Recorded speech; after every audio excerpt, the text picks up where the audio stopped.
Ebusuafo ne ahwefo emu bia kwabade ba Undeck TV so send the dey kan obodi answer betumi emi subscribe button no so no subscribe na for like na wetumi a share no we comment was ne betumi.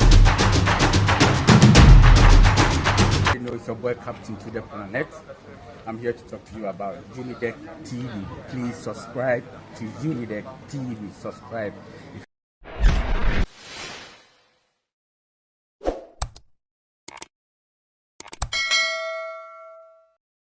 From the north to the south, from the east to the west, there is a loud cry for change. And make no mistake about it, this cry for change is not about any political party.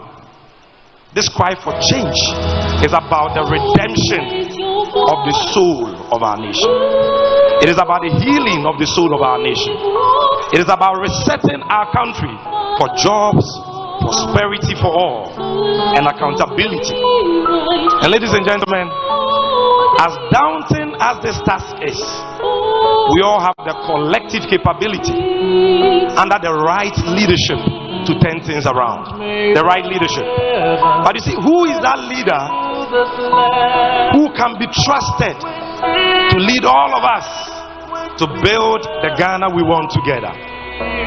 I'm sure you will agree with me that that leader is none other than the visionary nation builder, a man of vision, a man who has love for Ghana, a man of integrity, despite the many lies which were heaped on him and the deliberate character assassination that this man was subjected to. Today, God and posterity has vindicated him. Today he remains squeaky clean. And one thing about this man is that he is not a try and error person. He's a man with a proven track record. In only 4 years, Choboy, this man gave Ghana the best international airport in the whole of West Africa. Choboy, in only 4 years, this man gave us the biggest port in the whole of West Africa. In only 4 years, and I'm not talking about projects that someone started and he came to complete. Projects started and completed. Choboy, in only 4 years, under his leadership, the Bank of Ghana Hospital was built. In only 4 years, the Ghana Maritime Hospital was built under his leadership. In only 4 years, the Dodowa Hospital was built. In only 4 years, here in the central region, the Kaswa interchange was built. In only 4 years, the Kaswa Polyclinic was built. And under his leadership, in only 4 years, we saw the single largest contribution to our secondary school stock in Ghana. The commencement of the construction of 124 secondary schools, 46 of which he completed and operationalized. And today in the central region, if you go to Diaso, you will see some there. If you go to Mori, you will see some there. If you go to Awutu of Akko, you will see some there. And that is why we call him the nation builder. Ladies and gentlemen, I present to you the stone that the builders rejected, which has become the chief cornerstone, the flag bearer and the leader of the great National Democratic Congress, and by the grace of God, the incoming president of the Republic of Ghana, Choboy. Welcome to the microphone, His Excellency, His Excellency, His Excellency, His Excellency, His Excellency, His Excellency, John Dramani Mahama.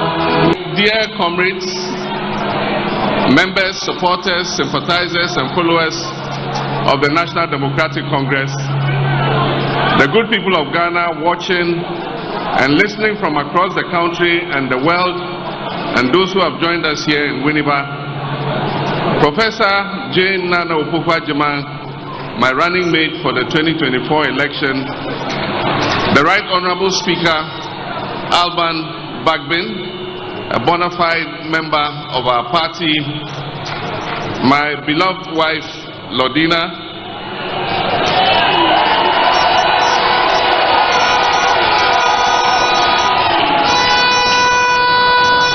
my dear children who are here with me, Sharaf, Shahid, Farida, thank you, I acknowledge you. Our National Chairman, Johnson Asiedun Ketia, our General Secretary, PP Tiavikwete, our traditional rulers who have been so kind to join us here today, our members of the Council of Elders who, despite age, have managed with their walking sticks to join us this morning, party supporters, ladies and gentlemen. Today we gather with hope as one people, united in victory, and as one nation, Ghana, with a common interwoven invisible destiny. Today we also gather to reignite and reaffirm the dreams of our forebears, led by Osagyefo Dr. Kwame Nkrumah, the founder of our great nation, a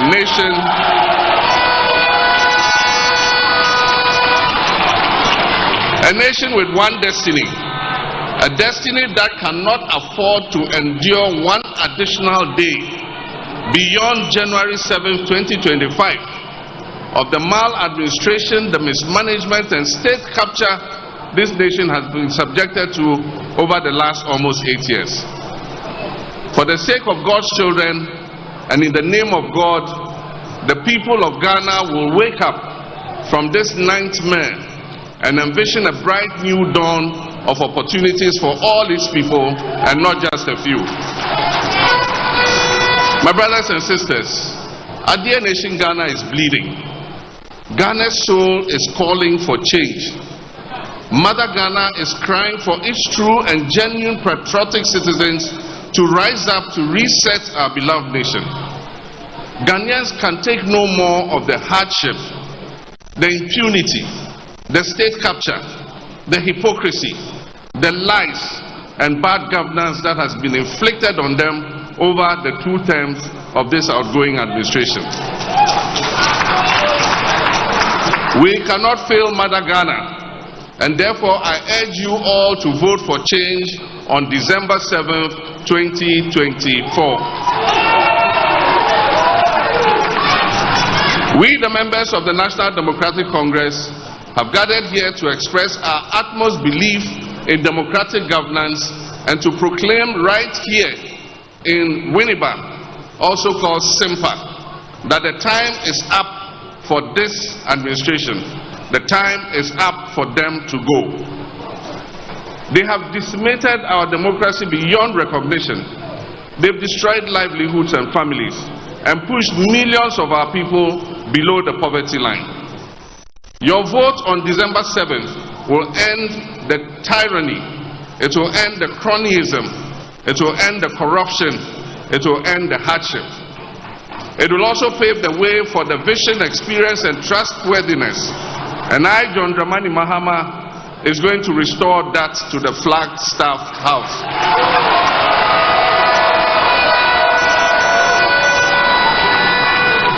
As I've said before, this government must begin writing their handing over notes if they have not started doing so already. This MPP administration has been the biggest political scam that has been pulled on Ghanaians since our independence in 1957. And I'll explain why.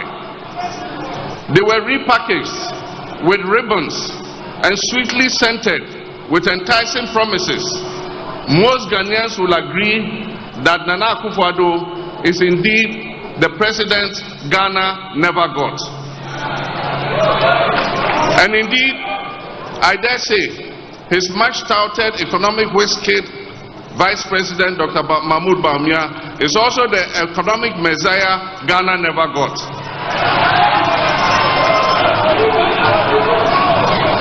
The MPP government took over from our administration on 7 January 2017. They inherited an energy sector we had stabilized with the fastest mobilization of emergency power of almost 800 megawatts in the history of Ghana. Along with this came a new Energy Sector Levy Act, which we call ESLA, with potential revenues of 3 billion Ghana cedis every year to pay off legacy energy sector debts. They inherited an ongoing Millennium Challenge Compact of $547 million aimed at making Ghana's energy sector the most efficient in Africa. This ruling family, quarreled over the shares in the PDS company and led to the US pulling back $190 million, which was meant for the most critical component of the compact, and that is private sector participation and improvement in collections at the distribution end of the electricity value chain. They inherited more than $450 million of the IMF extended credit facility initiated by my administration. Most of our state-owned enterprises were breaking even or making a profit. We handed that to them.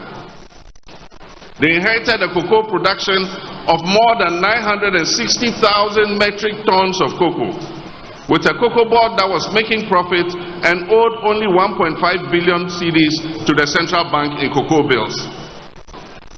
We handed over to them 2 new oil-producing wells, the 10 Field and the ENI Sankofa, which increased Ghana's oil production by more than 100,000 barrels per day, with additional gas of more than 200 million standard cubic feet per day. And this increased Ghana's oil revenues from petroleum by more than $500 million every year. They took over from our administration a stabilization fund in which we had accrued $277 million. A Ghana Infrastructure Investment Fund with seed money of $270 million. A sinking fund account at the Bank of Ghana with a balance of over $200 million. They inherited a budget that ran a deficit of 6.1% with zero borrowing from the central bank, the Bank of Ghana, zero borrowing.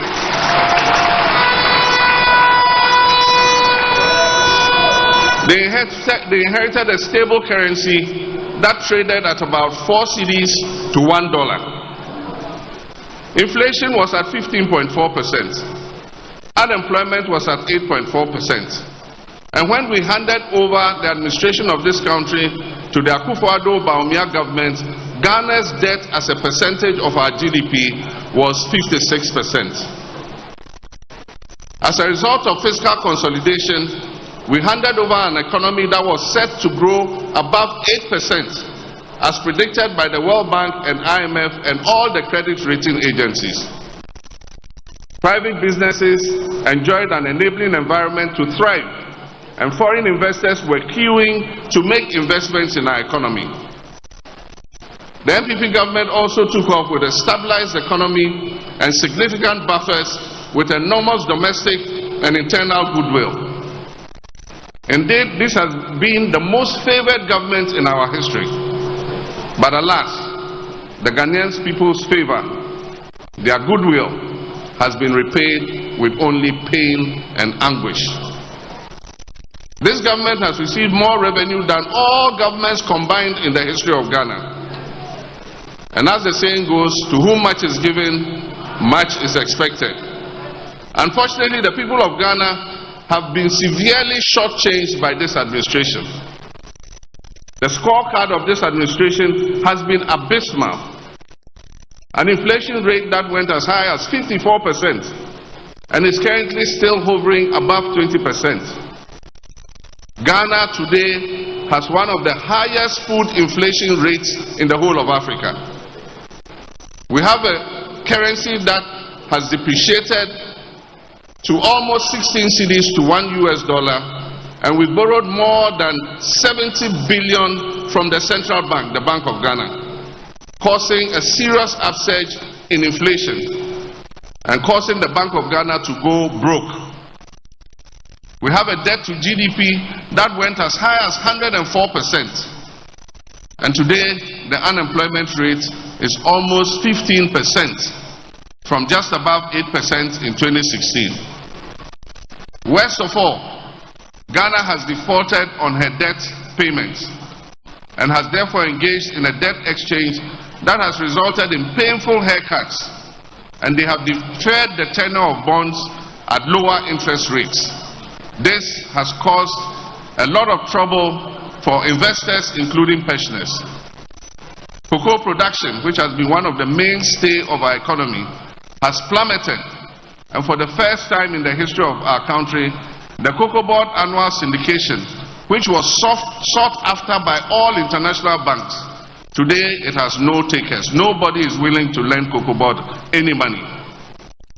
Production volumes are down, and Cocoa Board is seeking to delay delivery of almost 350,000 tons of cocoa to next year. It means that your government, NDC, is the one going to have to find the 350,000 to fill that hole, to pay the debt. Cocoa Board has also defaulted on almost 13 billion Ghana cedis in cocoa bonds. Oil and gas production has declined by 32%, and debt to independent power producers has increased astronomically. Today, the majority of state-owned enterprises are posting massive losses. The COVID pandemic, rather than being an adversity, turned out to be a blessing, with a windfall for this government of almost 25 billion Ghana cedis of inflows, most of which were doled out to companies owned by family and friends. The majority of our citizens are convinced that our country, Ghana, is going in the wrong direction. Faith in our democracy is at its lowest, and many of our youth do not believe that constitutional governance is working for them. Faith in our democratic institutions and the political leadership is at its lowest ebb, and corruption is at its highest. And Ghanaians have become numb to the scandals that are exposed almost every week. And when you have a president who says he does not understand the hullabaloo that is being made about the sale of snake hotels to a minister in his own government, then clearly he is on a completely different wavelength from the rest of us in this country. My brothers and sisters, this is a president who just doesn't get it. Many domestic and foreign investors have adopted a wait-and-see attitude. Many of them I have met have told me that they are waiting for a signal from the Ghanaian people that the political and business environment is going to change for the better, that we are going to effect a change of course so that we can provide a reasonable environment for them to put in their investments.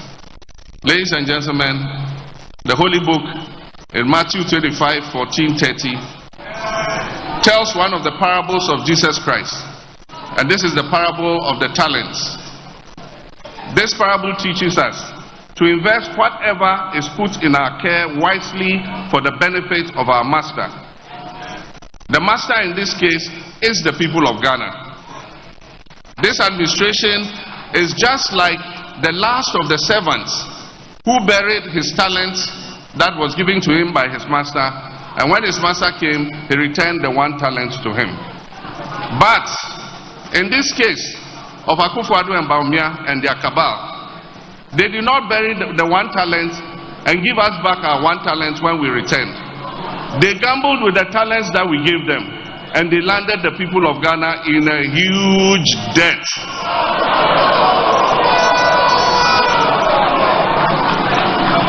We cannot continue on this path. Lessons must be learned from the experience of these last almost 8 years. A vote for the MPP will be an expression of satisfaction with the impunity of the last 8 years. A vote for the MPP is a vote for a 3rd term for Nana Akufo-Addo. A vote for the MPP in this election is a vote to escape accountability. It is a vote to allow officials who have stolen and raped this country's resources to escape accountability and go laughing all the way to their bank accounts. Ladies and gentlemen, their flag bearer and his running mate, who have been prominent actors in this horror movie Ghanaians have watched these last almost 8 years,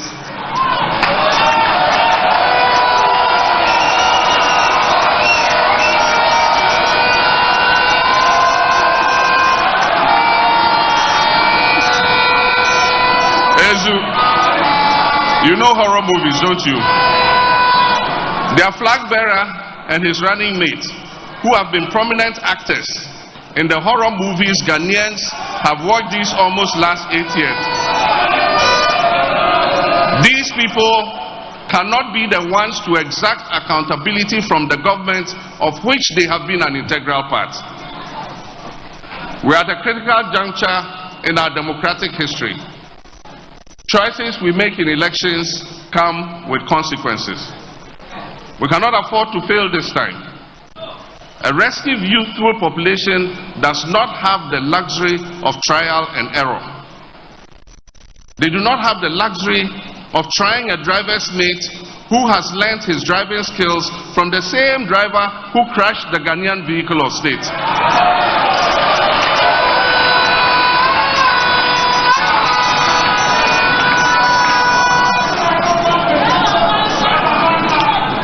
Our nation needs a reset. Our democracy needs a reset. Our economy needs a reset. Our governance needs a reset. And our attitudes need a reset.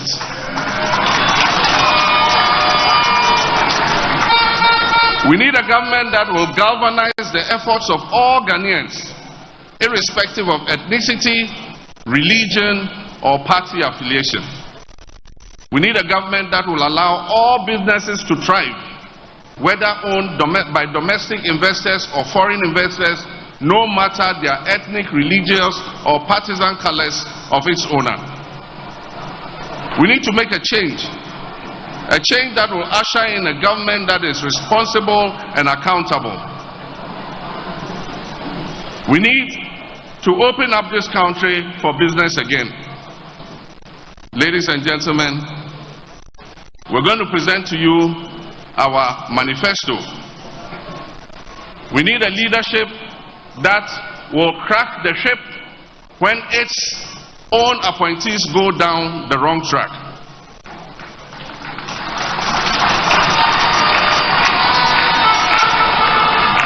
We need a responsive government that will respect the rights and freedoms of our citizens, including journalists, and address the ongoing decay of state institutions and fight corruption by deploying the Operation Recover All the Loot principle.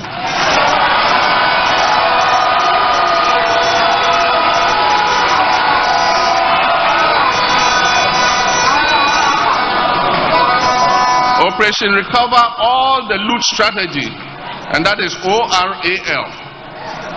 Ladies and gentlemen, today we are presenting to you a manifesto that will help take back your future, take the future of Ghana back into the hands of the Ghanaian people. Ladies and gentlemen, I will at this point give you some highlights of our manifesto, after which my running mate, and by God's grace, the next Vice President of the Republic of Ghana, Professor Naana Jane Opoku-Agyemang, a prominent daughter of the Central Region, and other presenters will delve into other areas of the manifesto. Ladies and gentlemen, first is resetting the economy for prosperity. In the first 120 days in office, we will hold a national economic dialogue to draw up a 4-year fiscal consolidation plan. We would rationalize taxes, abolishing, among others, the obnoxious e-levy,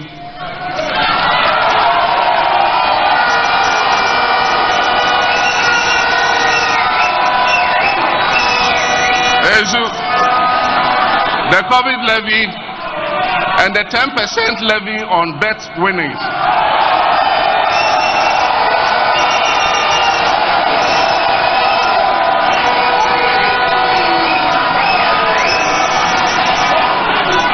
We will review import duties and levies on vehicles and equipment meant for industrial and agricultural purposes. Ladies and gentlemen, We will rationalize port fees and charges and implement emergency measures to stabilize the city and the macroeconomic environment. Ladies and gentlemen, we will use the price stabilization and recovery levy to cushion consumers of petroleum products. We will investigate the MPP's opaque gold for oil deal.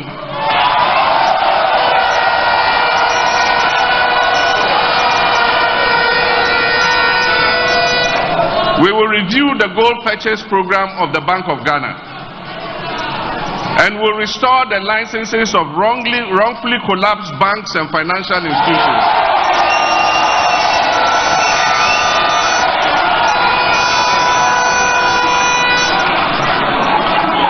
We will increase indigenous participation in the banking and financial sector, and we will free the statutory funds, the GET Fund, NHIL, Road Fund, to be able to achieve their mandated objectives.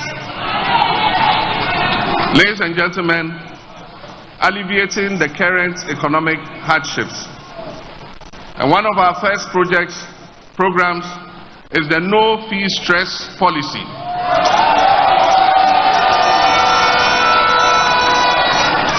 There are many students who are unable to take up their places in tertiary educational institutions because they cannot afford to pay their academic user fees, the academic fees.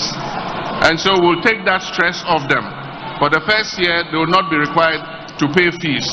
And I assure the universities it will not affect their internal generated funds. We're going to give the money to the student's loan. The student loan will pay it to the universities as a grant.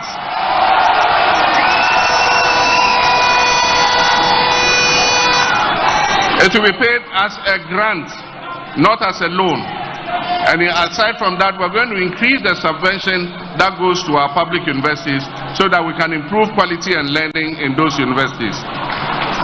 We will provide free tertiary education for all persons with disability.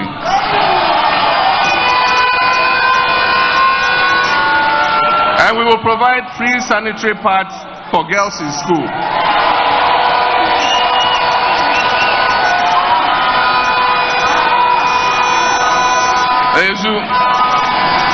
If you remember, Naana Jane started that policy with a World Bank facility, and they called that loan the PAD loan. Yes, we are proud of the PAD loan. It will allow our young girls who are going through their periods to be neat and hygienic and not to miss school, be able to go to school all year round. We will uncap the National Health Insurance Levy.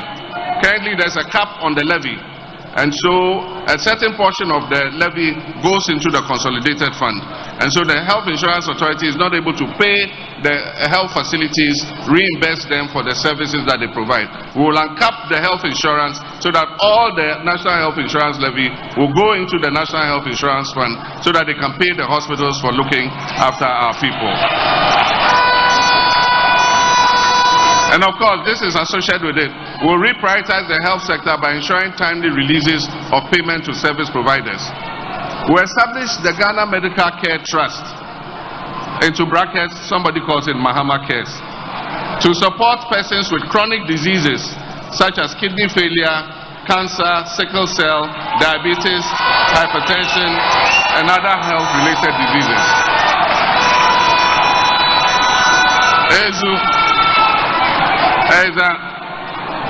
We'll also introduce the community pharmacy concept, and that will encourage people to go to your local pharmacy and go have your blood pressure taken and your sugar checked, so that if you have diabetes or high blood pressure, we're able to know early so that you can get treatment and be able to survive. We'll implement free primary health care services. So if you go to a CHIPS compound or a health center, whether you have a national health insurance card or not, you will be treated for free.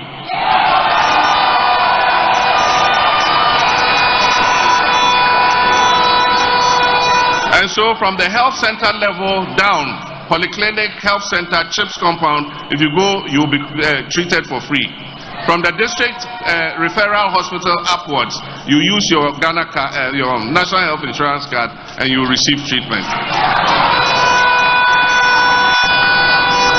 We will expand health infrastructure to restore the automatic employment and timely deployment of health workers.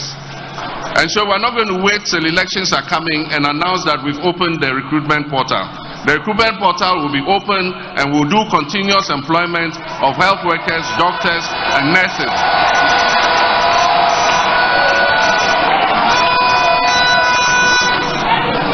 We need a first-class children's hospital in Ghana. The existing children's hospital has outlived its usefulness.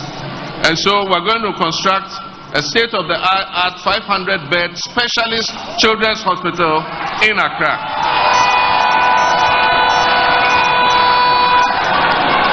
And so children who have sicknesses that cannot be handled in other parts of the country will come to Accra. There will be specialist pediatricians there to give them the care they deserve. Of course, we will expand, we'll construct a state-of-the-art, I've said that one.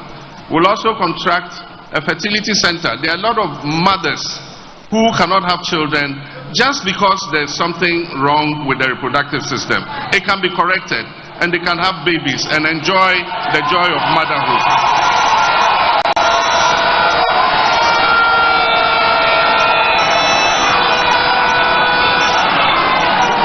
But currently, the prices that the private fertility hospitals charge are out of the range of most mothers. And so government will step in. We'll build a fertility center where mothers who want children can come for consultation, and they will be giving the treatment so that they also can enjoy the joy of motherhood. I'll go quickly. We'll expand the facilities at the whole teaching hospital in order that it can provide specialist services and also be a quaternary hospital to serve the University of Health and Allied Sciences. In the whole of the OT corridor up to the northeastern part of the country, there is no trauma hospital. And so we'll build a trauma hospital there so that persons who are involved in accidents on the Eastern Corridor Road will have a place where they can be treated properly before they are transferred.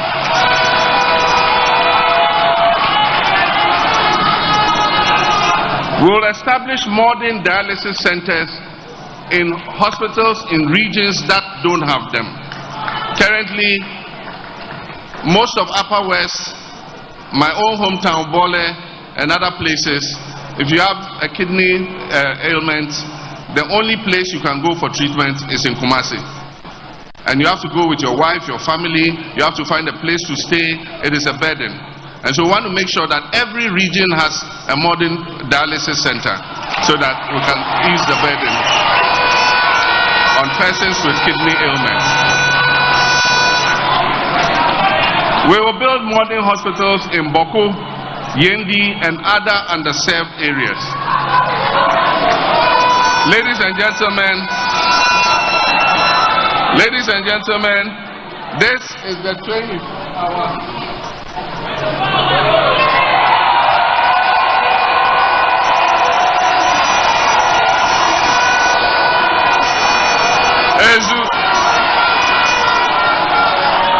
This is the 24-hour economic clock.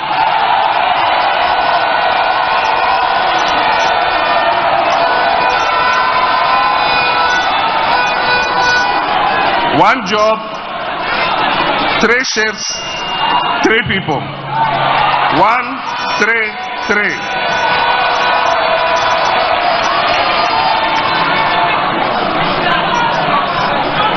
One job, 3 shifts, 3 people. Obiabe Didi.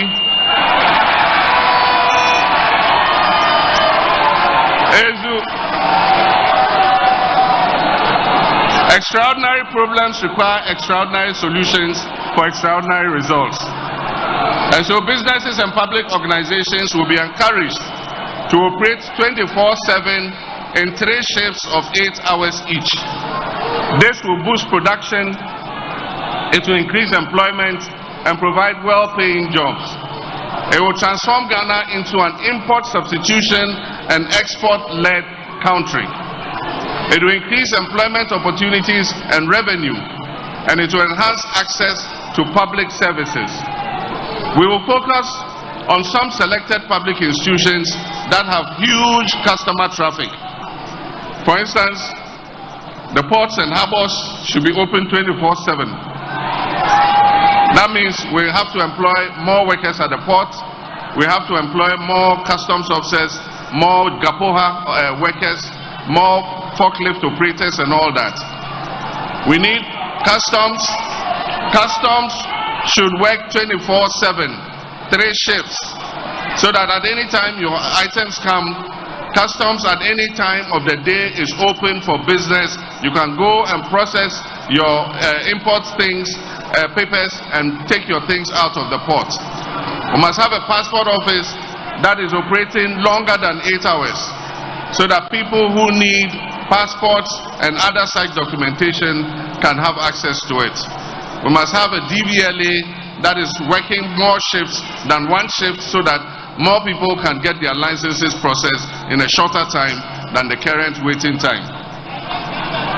In the private sector, the sectors that we are looking to promote and encourage to run 24/7 and 3 shifts are first the agro-processing sector.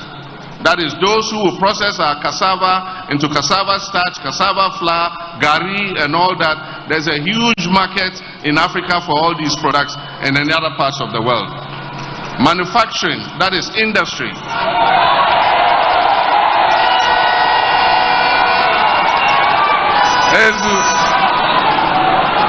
Manufacturing, that is industry. And so the textiles industry, the fruit juice making industry, all the industries, the iron and steel industry will be encouraged to run 24/7. The pharmaceutical sector, we want Ghana to be the pharmaceutical hub of the whole of Africa, so that we'll produce medicines here and export them to all other African countries. Construction sites, we want our construction companies to work 24/7 all year, all hours round, so that they can deliver our infrastructure faster than they currently do. Financial services, the same. Sanitation and garbage collection. It is better to collect garbage, bola, in the night, rather than collect the bola and be competing with cars in the daytime when we have rush hour traffic. Extractive industries, the mines, mining bauxite, mining gold, mining manganese, lithium, they must work 24/7, 3 shifts every day. Hospitality industry, our restaurants, our discotheques, our nightclubs, our hotels, 24/7, 24 hours a day. Retail centers, all the malls, there's no reason why you should shut. People can come in the night time and buy items, so they should work longer than 8 hours. Transportation services, there should be buses running 24 hours, so that people who have to go to their jobs can be able to get a bus to go to their jobs. Security services, we need safety and security to be able to implement the 24-hour economy. And so we need more police officers, we need more soldiers, we need more prisons officers, more fire service officers, more customs, more immigration.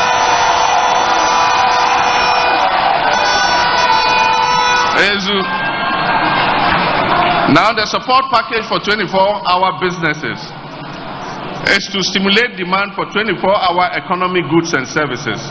And this will be supported by strategic investments in infrastructure, in security, in energy. We'll have public and private security architecture, cheaper and reliable electricity, that is the time of use tariff. So in the night when we're not using much of the power and it's going to waste, we can supply it to the 24-hour economy enclave at cheaper rates than we currently charge. Tax incentives to companies that will sign up for the 24-hour economy, they'll be given tax incentives so they pay lower taxes, so they can reinvest what they have saved back into increasing their production. We'll give them support from the Ghana Exim Bank, especially for the agro-processing and manufacturing sectors that are going to be exporting. We'll support SMEs operating capacity with catalytic investments to upgrade and generate jobs. The Accelerated Export Development Council. I'm going to chair that personally. We want to accelerate our exports. We're going to register more Ghanaian goods on the African Continental Free Trade Area so that we can export to other countries. And I'm going to chair that personally. And we'll meet every month and appraise where we are at in terms of encouraging Ghanaian businesses to export. This Accelerated Export Development Council will promote exports under the 24-hour economy. My running mate will talk more about this, so I will jump it. Women's Development Bank.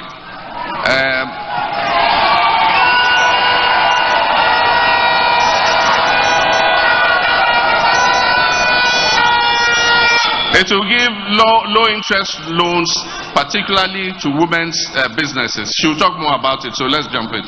The National Apprenticeship Program will be for self-employment, and it will also help people who have come out of school at different levels who want to go and learn a skill, but their parents are unable to pay the masters for them to go and learn. The government, through the district assemblies, is going to register all master craftsmen. We're going to pay them and assign these young people to them so that they can learn a skill to go into the world of work. Next slide. Free technical and vocational training for young people. The time for grammar school education has passed. The time where you were judged by the long grammar you could speak has passed. We now need more technicians, more mechanics, more plumbers, more artisans.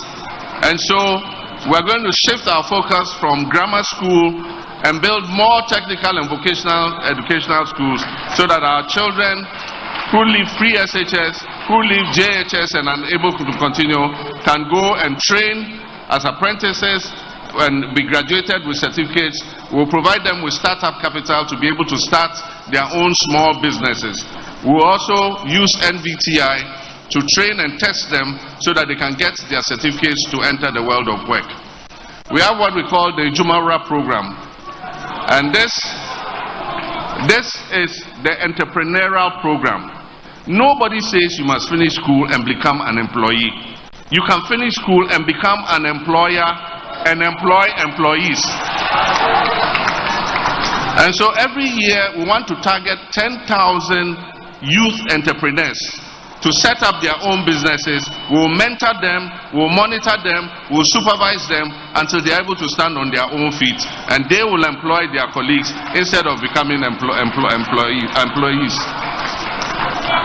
Business development.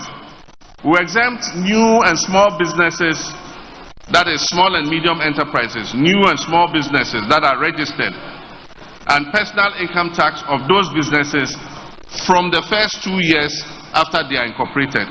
So if you are a young person under this program and you set up your business, for 2 years you won't pay any corporate income tax. You start paying after 2 years. Because we want the business to be able to get a grounding and be able to stand on its feet before they start paying taxes. We'll review the Customs Amendment Act to scrap the ban on salvage vehicles. Not everybody can afford a new vehicle. And so their vehicles in good shape, they must have had a small accident. We have young people in the magazine who are repairing these vehicles. If we say we're banning these vehicles, we're throwing those young people out of work. And so we allow salvage vehicles to come in so that other people can buy vehicles at affordable rates. And if we do this, it will save the local automotive industry. And so the Swami magazine, the Kokompes, the Aboso kinds will continue to do their business even as we set up an automobile industry. We'll support the redevelopment of Kokompe, Abosokai, and all those magazines so that it creates a more congenial environment for people to come and do business. We'll implement a Made in Ghana agenda for the production and consumption of Made in Ghana goods. Government is going to use its budget to buy Made in Ghana goods first. It's only when you can't get that good that you'll be allowed to buy a foreign product. If the good is produced in Ghana, you must buy it first. And so we're going to use government's financial muscle to encourage local production of goods and services. If you are a foreign industry and you want us to buy your goods, come and establish the factory here and produce what you want us to buy here.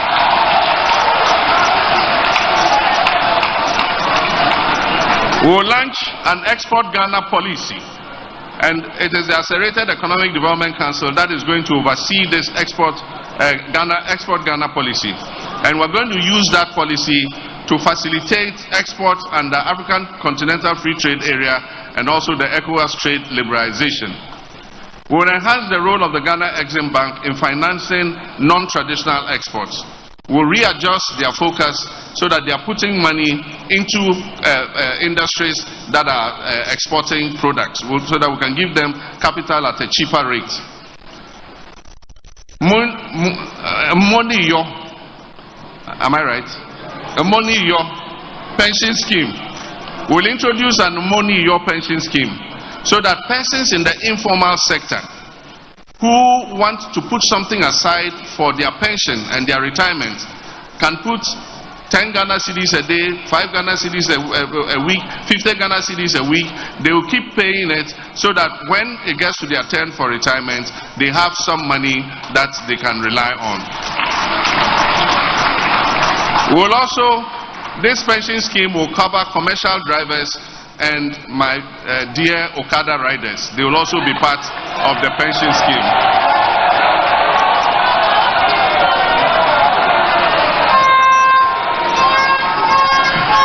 It will also be extended to small-scale miners, farmers, fishermen, traders, and market women. People who receive cash on daily basis. You put a little aside. If it's every week, you go and pay it into the money, or you can use your mobile phone and pay, and your account will keep being updated. So after 15 years, that money has been invested. When you are retiring, you have your pot of money so that you can be getting a pension every month in your old age. Digital jobs initiatives. We'll partner the private sector to invest $3 billion to leverage ICT for jobs. And this will be through the 1 million coders program. We announced this in 2020 and we didn't win power, so we couldn't implement it. Somebody lifted it from our 2020 manifesto and quickly put it out as if it was theirs. I said, go and look in 2020, you see that we had already put it there. But we will continue with our 1 million coders program to train 1 million people in coding and web development, software engineering, and others. We will stimulate demand for made in Ghana software. We are exporting a lot of hard currency. When we import goods, we know that we are sending foreign currency out to buy those goods. When we import food, we are sending money out to buy that food. But when we send money out to pay copyright to Microsoft, to Oracle, to all the people whose software we are running on our banks and all our online portals and all that, nobody sees it. And so if we are going to train 1 million coders to do software, web hosting and all that, we must create a demand for it locally. And so government will first see if we have the available software in-house before we allow anybody to buy software from outside.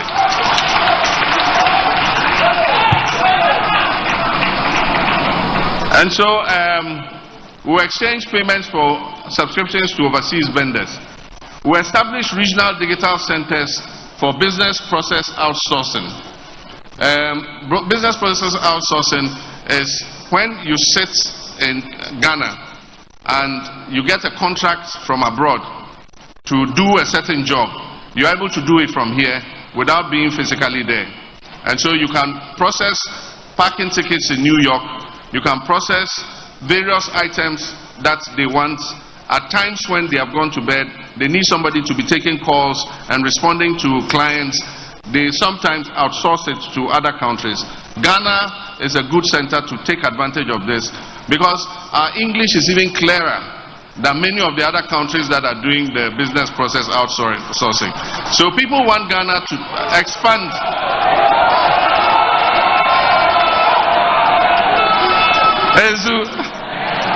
Invest 50 million in a fintech growth fund to promote digital entrepreneurs. I announced this long ago when I met the fintech entrepreneurs. Set up zonal ICT parks to to make Ghana the Innovation, Artificial Intelligence and Cyber Security Center of Africa. Redevelop the Dawa ICT Park into a World Center of Excellence. Ghana's first flagship program for jobs will work with the private sector to make Ghana the hub for pharmaceutical production. I've announced this already. We want our pharmaceutical industry to export drugs to all other African countries and other places. We'll develop an integrated aluminium industry for industrialization.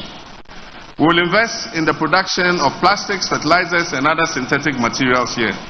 Expansion of the automotive and vehicle assembly sector. With this one, government is going, if we budget to buy vehicles, we're going to buy vehicles that have been assembled in Ghana. We will not buy vehicles from outside and bring them in. So all those who have set up automotive assembly plants here, if government needs vehicles every year, we're going to buy those vehicles from them, not from outside. We will promote light industrial manufacture, especially in the textiles and electronic products. Today I was speaking with an investor, and he was talking about the textiles industry. And I told him, I said, unfortunately, we're not producing our own cotton. And he said, you don't need to produce your own cotton now. You can import cotton from Burkina Faso, you can import cotton from Benin, and start your textile industry. And when you have started it, you can backward integrate it in your own cotton production. Brilliant idea. So I told him, on 8th January, I'll be in the office. Come and see me, and let's start working.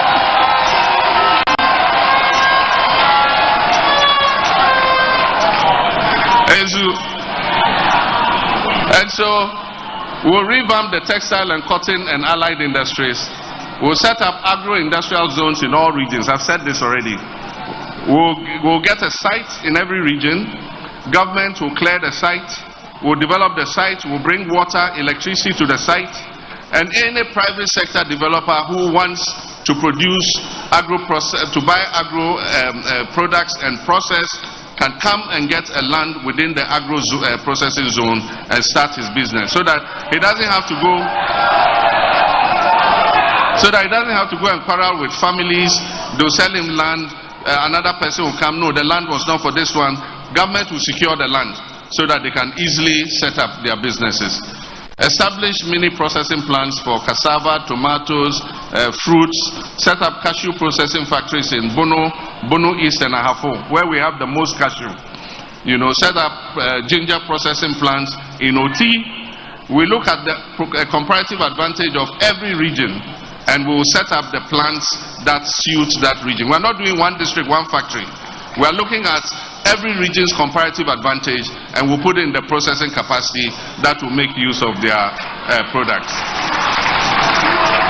Facilitate the construction of 20 medium-scale animal feed processing plants and revamp the collapsing poultry industry.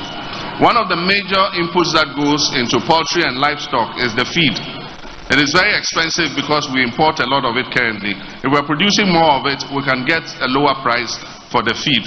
And so we'll set up 20 feed processing plants so that they can process and produce feed locally. One area is the Bono area. I know the Doma area, there's a lot of poultry. We'll give poultry cages to all the young people who want to do poultry. Exim Bank will give them assistance to produce the chicken. We'll produce cold storage facilities and processing facilities so they can process their chicken and keep it in the cold storage facilities ready for the market. Establish, it's gone. Okay. Agriculture for jobs. We want to make agriculture more attractive through modernization to ensure food security and job creation. We'll reduce food inflation to lower the high cost of living through our Agriculture for Economic Transformation program. We'll roll out a Feed Ghana program, which is to boost food production, guarantee food security, and supply raw materials to industry. And this is my favorite project: to establish farmer service centers in all agricultural production areas. And in each farmer service center, there will be tractors, there will be harvesters, there will be plows, there will be harrows, there will be planters, everything you need to do modernized farming. And our farmers are going to be registered within the catchment area of the Farmer Service Center. And at the beginning of the year, you go to your the planting season, you go to your Farmer Service Center, they'll provide you with the services, give you the fertilizer, give you the improved seeds, plow for you, plant for you. And when you harvest and you sell your crops, you come and pay the cost of the inputs that they gave you. We'll create farm banks with agricultural zones to ease access to land and irrigation facilities for agricultural purposes and encourage young people to go into farming. We need to bring more of our land into irrigation because you know what happened this year. There was a drought in the north and parts of Bono region. For almost 8 weeks the rain didn't fall, and so people have lost their crops. And so we'll go more for irrigations, even if small scale, boreholes. We have the Volta River, all along the banks of the Volta River, we can develop irrigation facilities. Promoting good governance and combating corruption. Remarkably reduce the size of government to 60 ministers.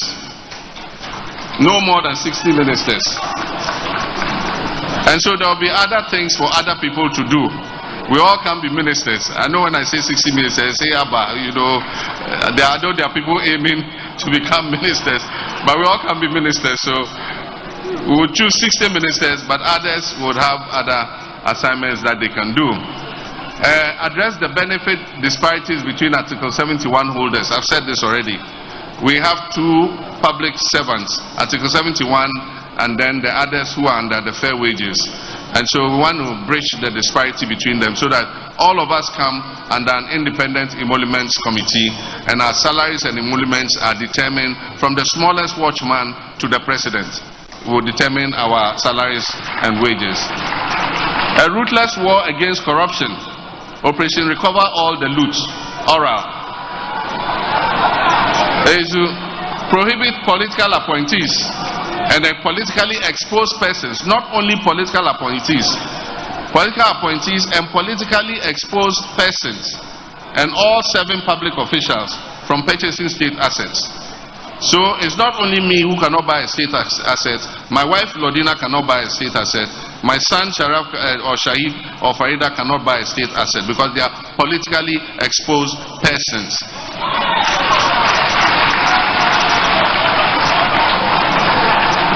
Reopen investigations into major unresolved cases, including the Ayawasu West Wogombai election violence, the 2020 election killings, the unresolved murder of Ahmed Swale and Silas Wulo-Chami.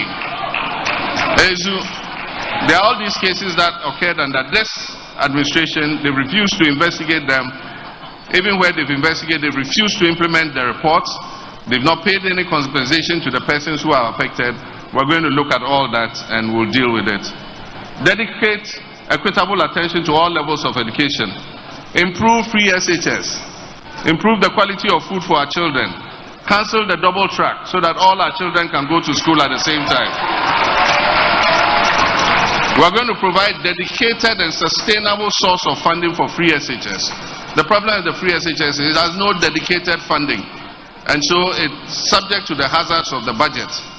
And often the consolidated fund does not release funds, and so children go hungry because the funds have not arrived. Decentralize the procurement of food for SHSs to boost local economies. The feeding grant will go to the schools, to the headmasters and the bezzers, and they will go to the local market and buy the beans, the granules, the rice, the cassava dough, the agbelima, the meat from the local markets, so that the town in which the school is located can also benefit from that. It will also allow the headmasters to provide more nutritious foods than the current system. I said this already. Implement a no academic fees policy for level 100 students. No fee stress policy.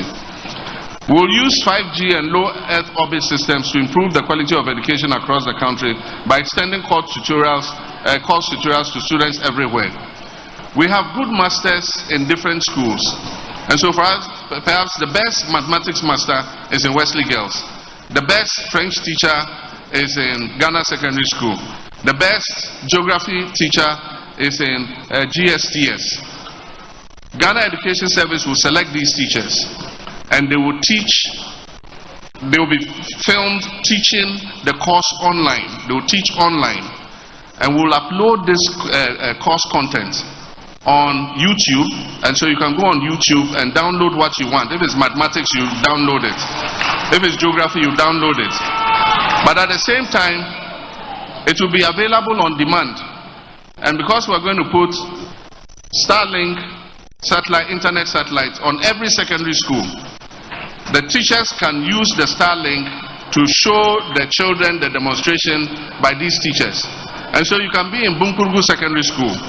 The best maths master in Wesley Girls will be teaching you, because you'll be able to download his course material.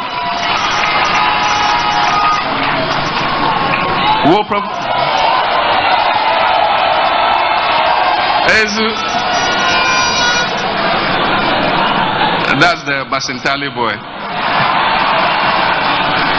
We'll provide free tertiary education. I've said that already. We'll provide continuing students with financial assistance. We're going to reintroduce what we had started, which is the Student Loan Fund Trust Fund Plus. It's a student loan plus. And so it's an enhanced student loan. You get more money from the student loan plus, and you only start paying when you get employment, when you leave school. Implement a bed for all. We have a bed for all program. Our tertiary institutions have huge lands that are not utilized. Normally when we want to build a university, we take a huge piece of land, and after many years, part of the land is still lying fallow, and even people are encroaching on the lands. And so we're going to sit with the universities and carve out a part of their land. And we're going to get the private sector. We'll do a design of hostels. If you're interested in investing your money in the hostel, you will build the hostel, we'll regulate the charges, and you will pay for the cost of it over a period of time, and you can make your profit. So that more of our children can have accommodation on campus. That is the Bed for All program. The hostels will be built by the private sector. They will build it, they will charge the fees, but we'll sit with them and regulate the fees so that they are not too exorbitant. What else? Legislation to streamline and regulate the award of government scholarships. Government scholarships have been fraught with a lot of, let me say, kalabule. We want to streamline it, and as I've said, persons with conflict of interest will not be allowed to apply for scholarships. I would not apply for a scholarship for my children. None of my ministers will do it. Any political appointee must not apply for scholarships.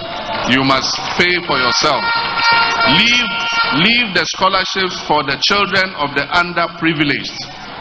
Those who cannot afford it are the ones who must get the scholarships. And we're going to do that. We'll abolish teacher licensure exams.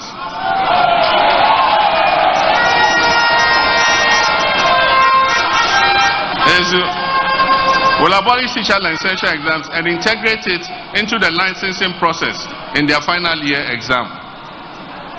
We'll institute the Teacher Dabre project. And what this means is that any new school we are building must be accompanied by accommodation for teachers. We're not going to build classroom blocks anymore without teacher accommodation. Every new classroom block, every school must have teacher accommodation. And we'll also accelerate providing accommodation by the existing schools that do not have them.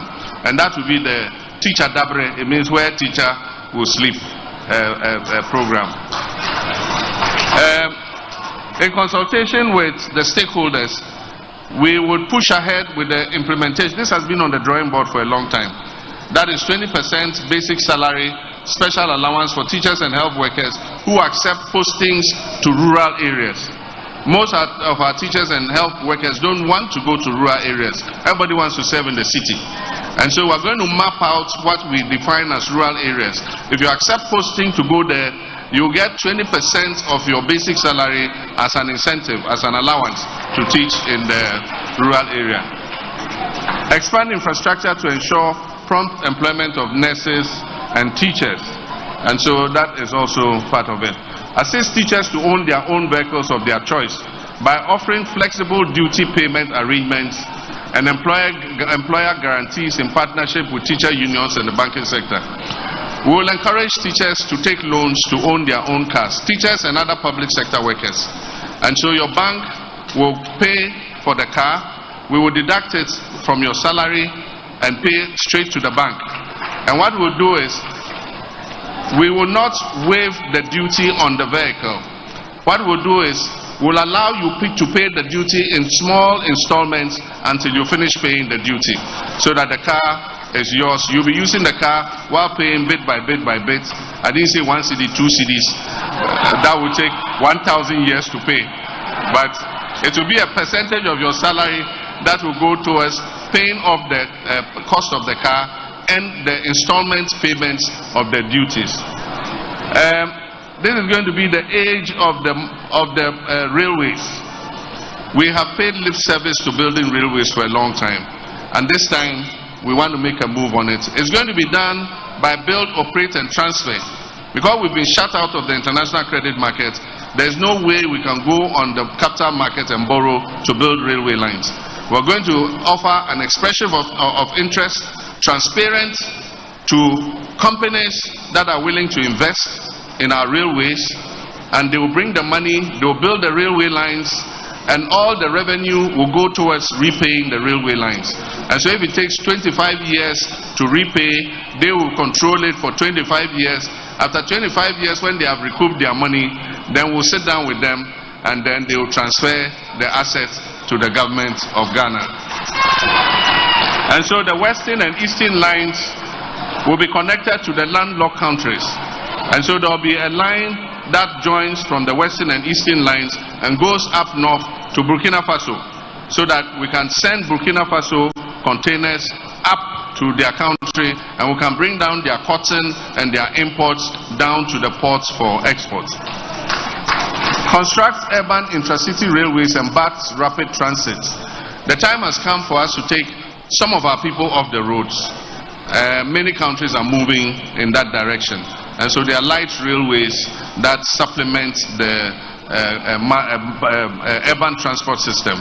And so we'll do a feasibility study and see how we can get BOTs to start light transit rail. Promoting responsible mining, ban issuance of new mining leases and activities in forest reserves. We're going to close the forest reserves and get all those Akunta mining and all of them who have desecrated our forest reserves. We are going to march them out of the forest reserves. Some of those trees in the forest reserves are 700, 800,000 years old. And just because you want to take a little gold from there, you go and destroy the whole forest reserve. That is why we are having drought in our country today. That is part of the reason why our cocoa industry is going down. Because we're not getting enough rainfall. Because looking for that small gold they will get, they are destroying all the forest reserves and destroying the climate in our country. So those there, get ready, start packing your things. After 7th January, if you are not out of the forest reserve, we are going to come and march you out of the forest reserve. We will establish mining cooperatives in all mining districts. We'll set up a gold board that will be responsible for buying gold from the small-scale mining sector. The way we have the cocoa board, buying cocoa from the farmers, we'll have a gold board that will buy all the gold from the small-scale miners. It will send it to our own refinery to be refined, and we'll export refined gold and get all the value addition instead of sending the raw bullion out the way we are currently doing. Decentralized regulatory licensing and processes for artisanal miners. That is setting up offices of the Minerals Commission in all mining districts. Implement a blue water initiative to heal and harness the environment. We're going to clean the poisoned waters that have been poisoned by mining, so that we can discharge those waters back into our rivers. We're also going to hire the young people in tree growing.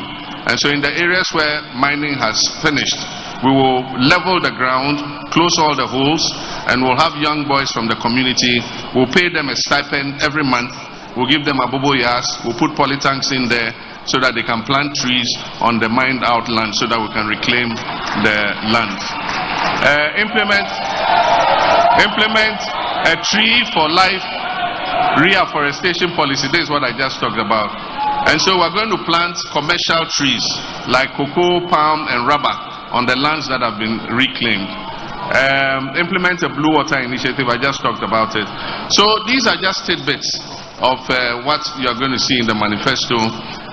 My running mate and Vice President of the Republic of Ghana to be Naana Opoku-Agyemang, and other experts will go into more detail in some of the areas that I've touched on. But this is just a tidbit of what we are to see. I'll come back after with the 120-day agenda. That is when I'm elected on 7th January 2025. Within 120 days, I have a social contract with the people of Ghana. I'm going to tell you exactly what I'm going to do in my first 120 days. Thank you very much. Ebusuafo ne ahwefo emu bi akobade ba Unidec TV so send the day kan obodi answer betumi emi subscribe button no so no subscribe na for like na wetumi a share no we ja comment was ne betumi. You know, it's your boy Captain to the Planet. I'm here to talk to you about Unidec TV. Please subscribe to Unidec TV. Subscribe.